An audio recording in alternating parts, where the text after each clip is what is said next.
Welcome to the Cosmic Show, where we explore the most amazing and mind-blowing topics in cosmos. I'm Annabelle, and today I will be your host. We're going to talk about one of the biggest mysteries of the universe, the Big Bang. What is the Big Bang? How did it happen? What did it create, and what does it mean for us? These are some of the questions that we're going to answer in this video, using the latest scientific theories and evidence. But before we dive into the details, let me ask you a question. Have you ever wondered how everything began? I mean everything. The stars, the planets, the galaxies, the atoms, the molecules, the life, the time, the space, and even you. How did it all come to be? Where did it all come from? And why does it exist? These are some of the most fundamental and profound questions that humans have ever asked, and they have puzzled and inspired generations of philosophers, scientists, and thinkers. Well, the most widely accepted and supported answer to these questions is the Big Bang Theory. The Big Bang Theory is the scientific model that describes how the universe began and evolved from a tiny, dense, and hot point of energy and matter called the singularity about 13.8 billion years ago. That's right. According to the Big Bang Theory, the universe was once smaller than an atom and hotter than the core of the sun. And then, in a fraction of a second, it exploded and expanded rapidly, creating space, time, matter, energy, and everything else that we see and experience today. It's like the ultimate origin story, but for the whole cosmos. But how do we know that the Big Bang happened, and how do we know what happened after it? Well, we don't know for sure, but we have a lot of clues and evidence that support the Big Bang Theory and make it the best explanation that we have so far. Let's take a look at some of them. One of the most important pieces of evidence for the Big Bang is the cosmic microwave background radiation, or CMB for short. The CMB is the faint glow of electromagnetic radiation that fills the entire universe and that we can detect with special telescopes and instruments. The CMB is like a snapshot of the early universe when it was only about 380,000 years old. At that time, the universe was still very hot and dense and filled with a plasma of electrons and protons. The plasma was opaque, meaning that light could not travel through it. But as the universe expanded and cooled down, the electrons and protons combined to form neutral atoms, mostly hydrogen and helium. This process is called recombination, and it made the universe transparent, allowing light to escape and travel freely. The light that escaped from the recombination era is the CMB that we see today, after being stretched and redshifted by the expansion of the universe. The CMB is like a fossil of the ancient light, and it tells us a lot about the conditions and properties of the early universe, such as its temperature, density, composition, and geometry. The CMB also reveals tiny fluctuations in the temperature and density of the early universe, which are called anisotropies. These fluctuations are the seeds of the large-scale structures that we see today, such as the stars, the galaxies, and the clusters of galaxies. They are the result of tiny quantum fluctuations in the singularity that were amplified by the rapid expansion of the universe and by the gravitational attraction of matter. The CMB is not the only evidence for the Big Bang. Another piece of evidence is the abundance of light elements in the universe, such as hydrogen, helium, and lithium. These elements were created in the first few minutes after the Big Bang, in a process called nucleosynthesis. Nucleosynthesis is the fusion of lighter nuclei into heavier ones, releasing energy and radiation. The Big Bang nucleosynthesis was very brief and intense, and it produced about 75% of hydrogen, 25% of helium, and trace amounts of lithium and other elements. The rest of the elements, such as carbon, oxygen, iron, and gold, were created later, in the cores of stars or in supernova explosions. The predictions of the Big Bang nucleosynthesis match very well with the observations of the abundance of light elements in the universe, especially in the oldest and most pristine regions, such as the intergalactic medium and the oldest stars. Another piece of evidence for the Big Bang is the expansion of the universe. The expansion of the universe is the fact that the universe is getting bigger and bigger, and that the distances between galaxies are increasing over time. This means that the universe was smaller and denser in the past, and that it had a beginning. The expansion of the universe was discovered by Edwin Hubble in 1929 when he observed that the light from distant galaxies was shifted towards the red end of the spectrum. This is called the redshift, and it means that the galaxies are moving away from us and from each other. The redshift is proportional to the distance, meaning that the farther away a galaxy is, the faster it is moving away. This is called Hubble's law, and it implies that the universe is expanding uniformly and isotropically. The expansion of the universe can be explained by the Big Bang theory if we assume that the universe started from a singularity and that it has been expanding and cooling down ever since. The expansion of the universe also allows us to estimate the age of the universe by extrapolating backwards in time until we reach the point where the universe was infinitely small and dense. This point is called the Big Bang, and it marks the beginning of the universe as we know it. The expansion of the universe is not constant, however. It is affected by the gravity of matter and by the pressure of radiation and dark energy. Matter and radiation tend to slow down the expansion, while dark energy tends to speed it up.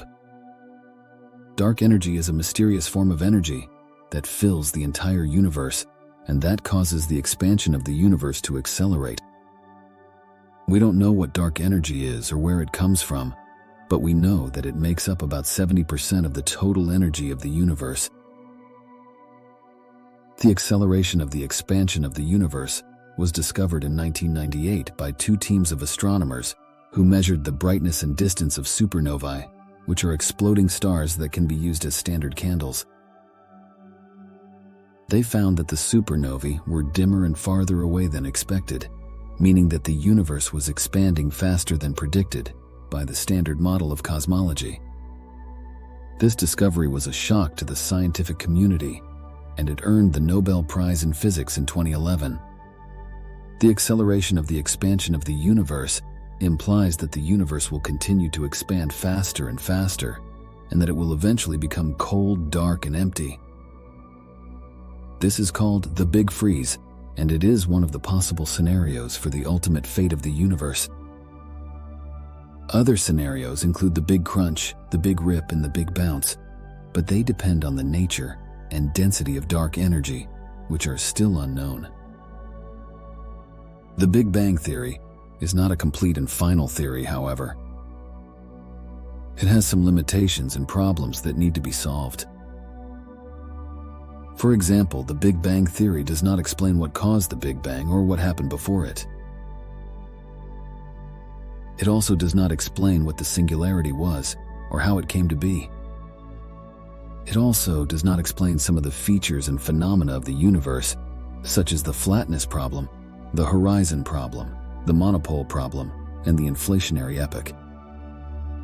The flatness problem is the fact that the universe is very close to being flat, meaning that its geometry and curvature are determined by the critical density of matter and energy. If the universe was slightly more or less dense than the critical density, it would be either positively or negatively curved, and it would either collapse or expand forever. The horizon problem is the fact that the universe is very homogeneous and isotropic, meaning that it looks the same in all directions and locations.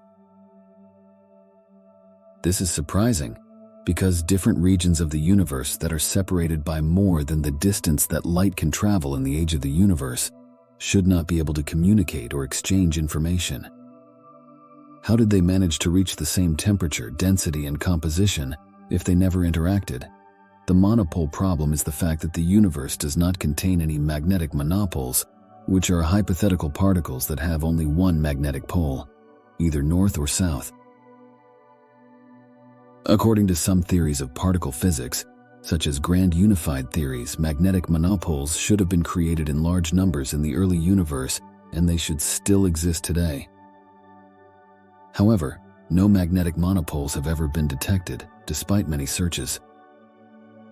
The inflationary epoch is a hypothetical period of extremely rapid and exponential expansion of the universe that occurred shortly after the Big Bang, and that lasted for a very brief time between 1036 and 10t32 seconds.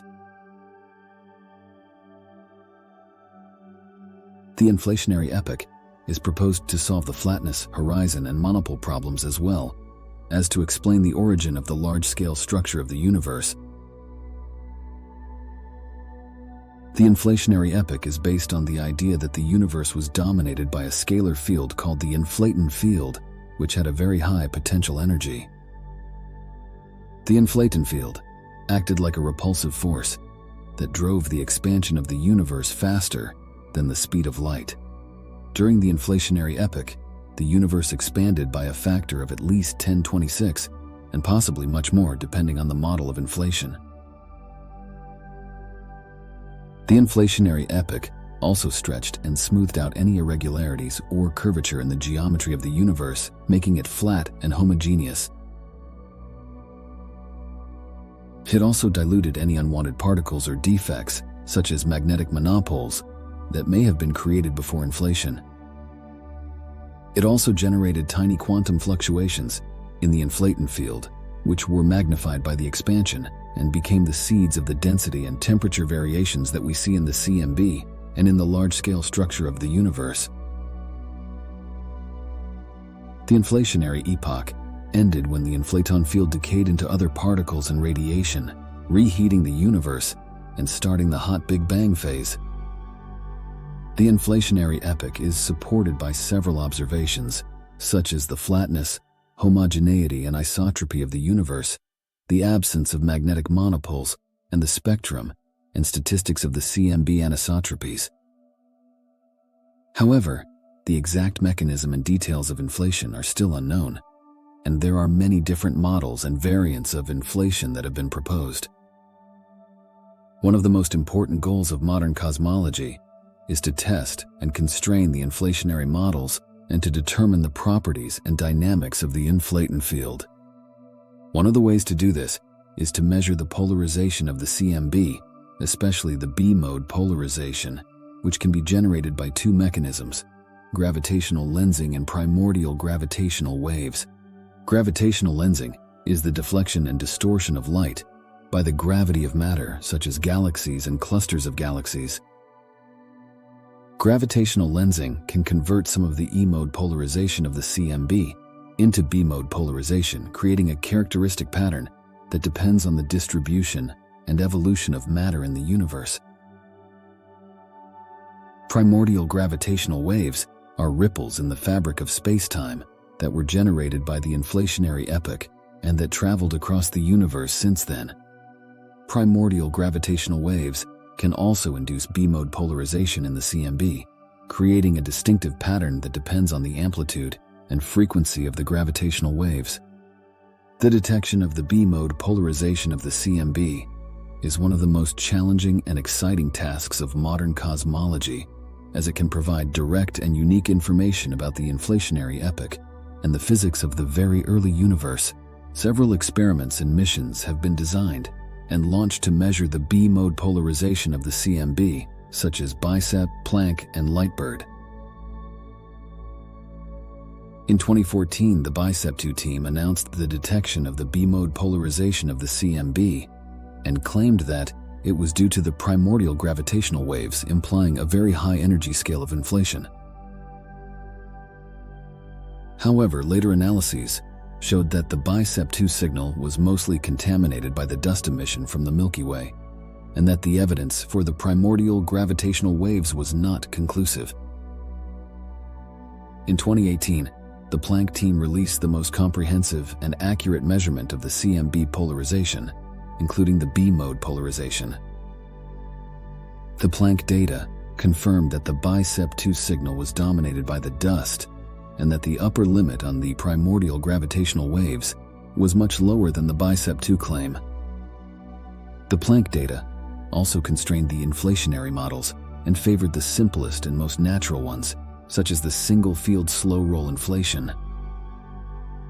In 2021, the LIGHTBIRD mission is expected to be launched, with the main goal of detecting the primordial gravitational waves and measuring the B-mode polarization of the CMB with unprecedented sensitivity and precision. The LIGHTBIRD mission will test and refine the inflationary models and will shed new light on the origin and evolution of the universe. The Big Bang Theory is the best and most successful scientific model that we have to explain the origin and evolution of the universe. It is based on solid theoretical foundations and empirical evidence, and it has passed many tests and predictions. However, it is not a complete and final theory, and it has some limitations and problems that need to be solved.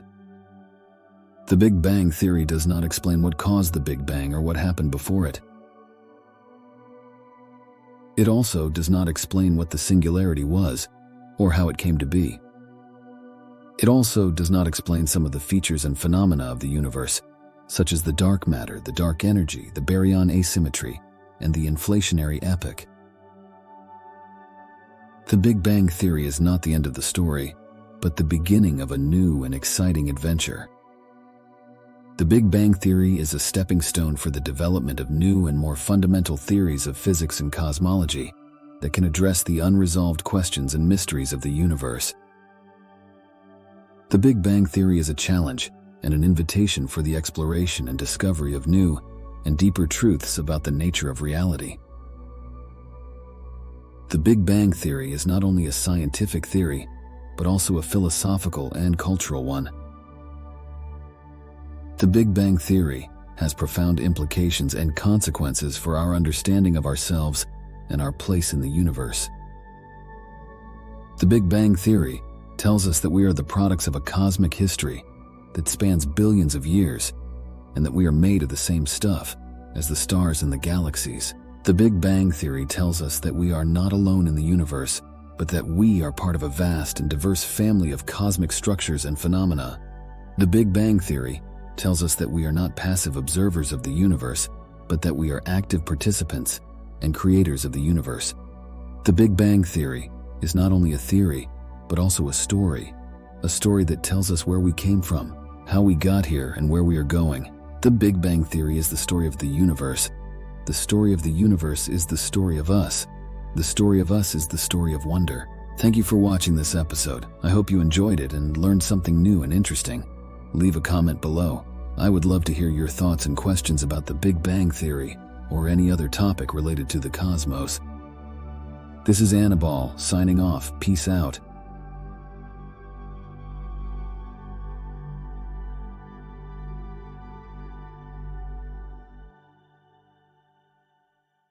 Don't forget to hit the bell icon to get notified of the next episode. Until then, stay curious, stay awesome, and stay tuned.